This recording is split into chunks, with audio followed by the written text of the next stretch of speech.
তাহলে অসুবিধা হবে না। আর যদি কোনো সমস্যা থাকে আপনি একবার বিদ্যুৎ সাহেব দিয়েছেন, তাহলে একটু কোনো অপেক্ষা করুন।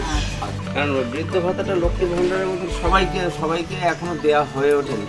এখন আমরা সব এন্ট্রি করে রেখেছি। এনারা দুয়ারে সরকারে জমা দিয়েছেন তো সব।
আমার মর্নিং ওয়াকের একটা অঙ্গ। মাঝে মাঝে হেঁটেও বেরোই এবং মাঝে মাঝে সাইকেলে বেরোই। এবং এই সকালের দিকটা তো আইসিডিএস সেন্টারগুলো চলে, তো সঙ্গে সঙ্গে আইসিডিএস সেন্টারগুলো একটু ভিজিট করে নিই। না এটা আমার অনেক দিন থেকে একটা প্র্যাকটিস। এটা আমার ভালোই লাগে। এটা কি মানে ঘুরতে ঘুরতে মানুষের সমস্যার? হ্যাঁ, 100 বার।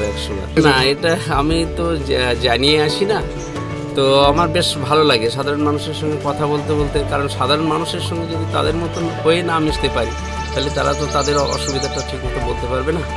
এর জন্যই আর কি আমার এই পদক্ষেপ। না, লক্ষ্মীর ভাণ্ডার যে কটি মেয়ে বললো পাইনি, তাদের অ্যাকচুয়ালি বয়স 25 বছর হয়। আর বৃদ্ধ ভাতার ব্যাপারে কয়েকজন আমাদেরকে বললেন, এবং তারা যেটা শুনলাম যে তারা এই দুয়ারে সরকার, লাস্টে যে দুয়ারে সরকার আমরা করলাম, সেখানে অ্যাপ্লিকেশান দিয়েছে। তাদের নামটা আমরা নথিভুক্ত করে নিয়েছি। এইবার এখনো পর্যন্ত টাকা ঢোকেনি, সেটা আমাদের সরকার যে সময়টা ঢোকাবে টাকা, অসুবিধা হবে না। হঠাৎ সকালবেলা ভিজিটে এলেন, কি চিনতে পেরেছিলেন? কে?